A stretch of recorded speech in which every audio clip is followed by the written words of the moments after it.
कहानियां हैं जो शिवा से शुरू होती हैं और दुनिया भर में जितनी भी देवियां हैं, मिडिल ईस्ट वाली, नॉर्थ अफ्रीका वाली, मेसोपोटामिया वाली और एशिया वाली, सेंट्रल यूरोप वाली, आप देखेंगे कि सांप और देवियां हमेशा एक साथ ही पाई जाएंगी सिंबलिज्म में। आपने देखा सदगुरु ने मेरा काम कितना आसान कर दिया है। मैं कब से आपको बताता आ रहा हूं कि दुनिया भर में जितनी भी मिथोलॉजीज हैं वो सब की सब एक ही सोर्स से आई हैं और एक ही हैं। सदगुरु ने कहा कि आसमानी जात जब जमीन पर आती है तो वो हमेशा सांप की शक्ल लेकर आना पसंद करती हैं। ये कौन सी आसमानी जात की बात हो रही है? उसी जात की जिसे खुदा का कलाम अज़दहा पुराना सांप कहता है। यही वजह है कि वाहिद खुदा का कलाम ही सच्चा कलाम है, क्योंकि जब जब भी खुदा ने खुद को इंसानों पर जाहिर किया है तो वो सांप की शक्ल में नहीं बल्कि आदमजाद की शक्ल में, आग की शक्ल में, बादल की शक्ल में दिखाई दिया है।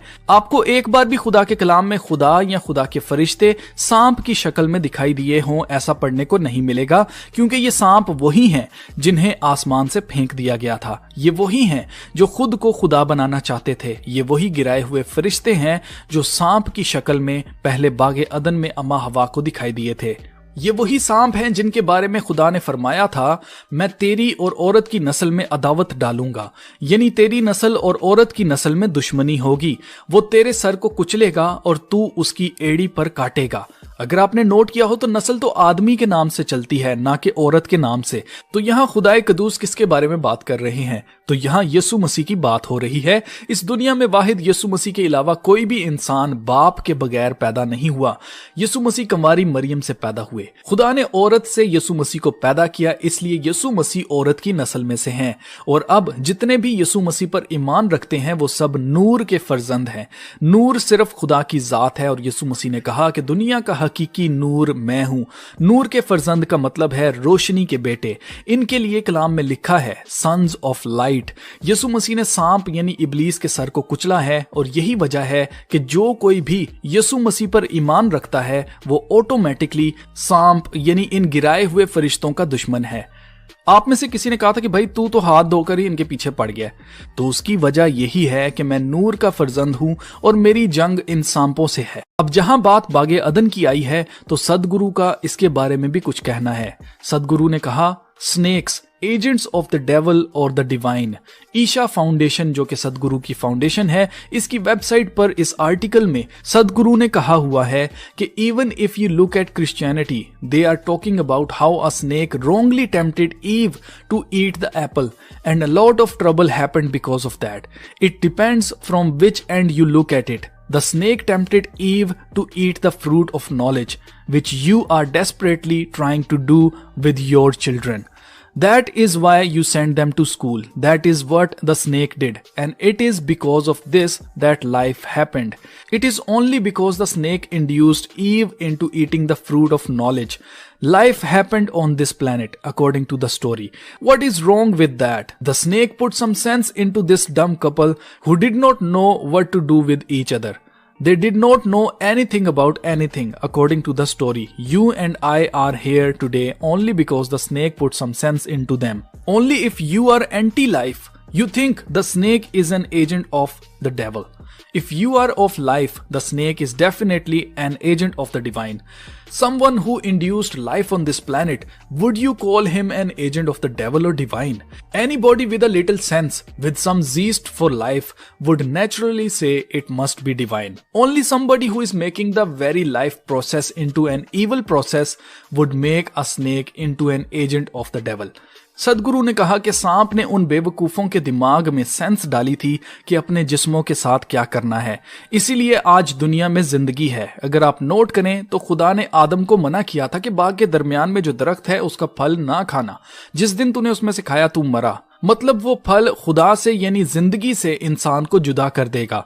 सांप यानी इब्लीस ने दुनिया में पहला गुनाह खुदा की नाफरमानी करवाकर अम्मा हवा को गुनाह करने के लिए इनकरेज किया, उनको परस्यू किया। इसने ये भी कहा कि अगर आप जिंदगी के खिलाफ हो यानी एंटी लाइफ हो तो आप सांप को शैतान का एजेंट मानोगे। अब आप जरा ये क्लिप देखें और मुझे बताएं कि हम एंटी लाइफ हैं या ये खुद हैं। The session we just attended here at the Economic Forum, I think there was a sense of relief actually in your frankness. You brought up some issues that others are reluctant to bring up. Always. All the religious groups are against me because I'm talking about population. They want more souls, I want less on the planet. They want more souls, I want less on the planet. They want more souls, I want less on the planet.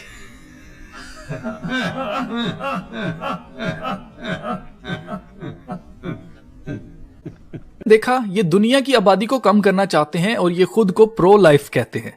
अजीजो शैतान का शुरू से यही काम रहा है कि वो झूठ बोलता है, बल्कि वो झूठ का बाप है। उससे पहले किसी ने झूठ बोला ही नहीं और ना सुना। He is the father of lies. Yoga कितना शैतानी काम है, इसका अंदाजा आप यहां से लगा सकते हैं कि जादूगरी पर किताबें लिखने वाले शैतान के पुजारी एलिस्टर क्रॉली ने योगा पर किताब लिखी हुई है। जी हाँ, इस किताब का नाम 8 लेक्चर्स ऑफ योगा है। योगा करने वाले एक योगी से कहा जाता है कि वो अपने दिमाग को बिल्कुल खाली कर दे और वो इस दुनिया की फिक्रों और परेशानियों से आजाद हो जाएगा।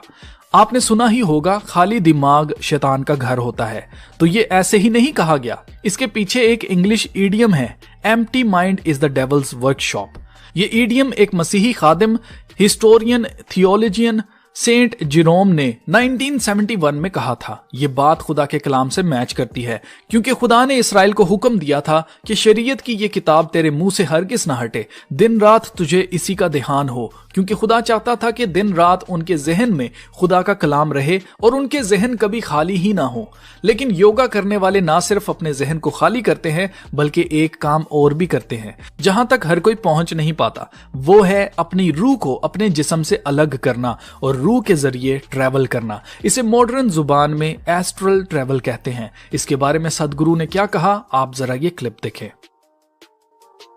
Mental body, energy body and the bliss body intact, and just allowing the etheric body to float around.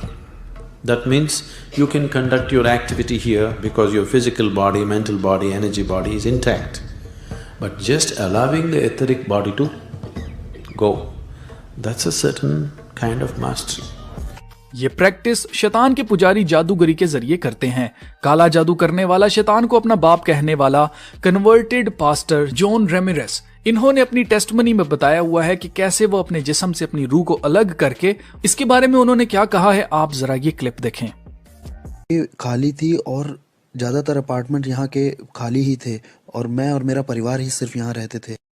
मेरा जो पूरा चैपल था वो इन्हीं सब कामों में लगा हुआ था। वो शैतान की पूजा करते थे और हम डिमोनिक चर्च में जाते थे शाम को 7 बजे से लेकर सुबह 5 बजे तक। भूत सिद्धि वाली औरतें और तांत्रिक हमें सिखाते थे। वो बुलाना सिखाते थे, नियम कायदे और अधिकार के विषय में सिखाते थे। इस जगह को कौन देखता है, ऊपर हाकिम कौन है और यहाँ की प्रिंसिपलिटीज का नाम क्या है और किस तरह से हमारा चैनल काम करता है। 13 साल का होते होते मुझे शरीर से आत्मा को अलग करना आ गया था और मैं शरीर घर में छोड़कर स्पिरिट रेल में निकल जाता था, अलग क्षेत्रों में, और जाकर वहाँ श्राप बोलता था। अंधकार का साम्राज्य बढ़े और आस पड़ोस श्रापित हो जाए। यहाँ पर होमोसेक्सुअलिटी आ जाए, यहाँ पर डीमंस आ जाए, यहाँ पर spirit of murder, spirit of suicide आ जाए। मुझे अपने आस पड़ोस में ये सारे चैनल्स चलाना आ गया। 15-16 की उम्र आते आते मैं हॉस्पिटल्स में जाके आईसीयूज में मौत हो जाए ऐसा बोलता, दूसरे कमरों में मौत हो, ये इंसान मर जाए, ताकि डेविल की नज़र में मेरा लेवल या मेरा ओहदा और बढ़ सके और मैं न्यूयॉर्क सिटी का सबसे बड़ा डेविल वर्शिपर बनना चाहता था। शैतान मेरा बाप बन गया, उसने मेरे बाप की जगह ले ली क्योंकि मैंने ऐसी दुआ की थी कि मेरे बाप को मार दो। 33 साल की उम्र में मेरे बाप को चेहरे पर गोली मार करके खत्म कर दिया था एक नाइट क्लब में एक औरत की वजह से। जब वो घर आ रहे थे, शैतान ने उन्हें ले लिया और उसने कहा कि मैंने पुराने से नए को बदल दिया है और ऐसे डेविल मेरा बाप बना। अब आपको ये तो पता चल गया कि योगा एक शैतानी प्रैक्टिस है, लेकिन अभी भी कुछ लोग कहेंगे कि भाई हम तो सिर्फ एक्सरसाइज करने के लिए करते हैं, हम कौन सा अपने जिस्म से अपनी आत्मा को अलग कर रहे हैं, या हम तो सिर्फ अपने दिमाग को टेंशनों से आजाद करने के लिए योगा करते हैं। तो वो भी जरा जान ले कि कैम्ब्रिज यूनिवर्सिटी की रिसर्च के मुताबिक योगा मेंटल इलनेस को लेके आता है। इस आर्टिकल के मुताबिक योगा आपकी कमर दर्द के लिए तो बहुत अच्छा है, लेकिन आपके दिमाग के लिए बिल्कुल भी सही नहीं है। योगा करने वाले समझते हैं कि वो सभी ज़हनी बीमारियों से आज़ाद हो गए हैं, जबकि योगा करने वाले ज़्यादातर लोग जो रेगुलर योगा प्रैक्टिस करते हैं उन्हें भूलने की बीमारी होती है। और ये सिर्फ भूलने की बीमारी ही नहीं है, बल्कि उनके जहन पर हमेशा योगा ही सवार रहता है, क्योंकि योगा बहुत ज़्यादा एडिक्टिव है। ऐसे लोगों को अपने योगा मैट के गिर्द चक्कर लगाते हुए अक्सर देखा गया है। ये लोग अपने जूतों के तस्मे तक बांधना भूल जाते हैं कि वो कैसे बांधते थे। सिंपल से कॉम्प्लेक्स प्रॉब्लम्स को सॉल्व करने में इनको बहुत दिक्कत आती है। इनका IQ लेवल इंतहाई कम होता जाता है और ये लोग डिमेंशिया का शिकार हो जाते हैं, यानी कि ये लोग कुछ सोच नहीं पाते, अपनी इनकी कोई सोच नहीं होती है। ये ऑर्डर्स को फॉलो करने वाले बन जाते हैं, इवन के इनकी अपनी इतनी सोच नहीं होती है कि ये कोई फैसले ले सके। अब सदगुरु के मुताबिक जो लोग रेगुलर मेडिटेशन करते हैं उनके पास सबसे पहले जो मखलूक आती है वो सांप है। आप जरा ये क्लिप देखें। अगेन कॉपीराइट की वजह से मैं आपको क्लिप तो नहीं दिखा सकता, लेकिन आपको स्क्रीनशॉट के साथ ऑडियो में बोलकर आपको बता रहा हूं। Those of you, I don't know if there's anybody here who witnessed the Dhyana Linga consecration. When we were consecrating the Vishuddhi chakra, there were over 400 or more people. There were no arrangements like these people, just crowded around, huddled, fully packed with people all around. But this one snake somehow would creep through the crowd and come to us. Any number of times we pick it up and leave it out in the forest. But within half an hour, he's again back there. He wants to be there.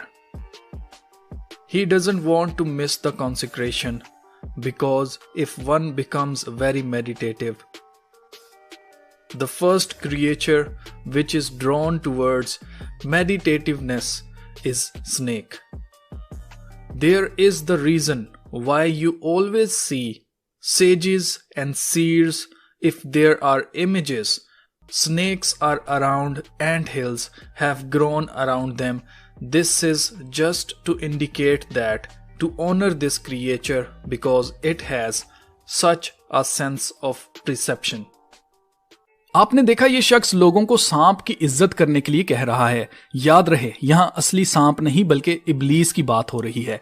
मेरे ख्याल से एक शैतान का पुजारी ही सांप यानी शैतान की इज्जत करने के लिए कहेगा, लेकिन याद रहे शैतान से कई गुना ज्यादा ताकतवर खुदा है, जो कि शैतान के पुजारियों को भी बचाने की कुदरत रखता है। अगर आप में से कोई इस ट्रैप में फंस गया है तो आपके पास अभी मौका है कि आप अपनी जिंदगी यीशु मसीह को दें और वो ही आपको आजाद करेगा।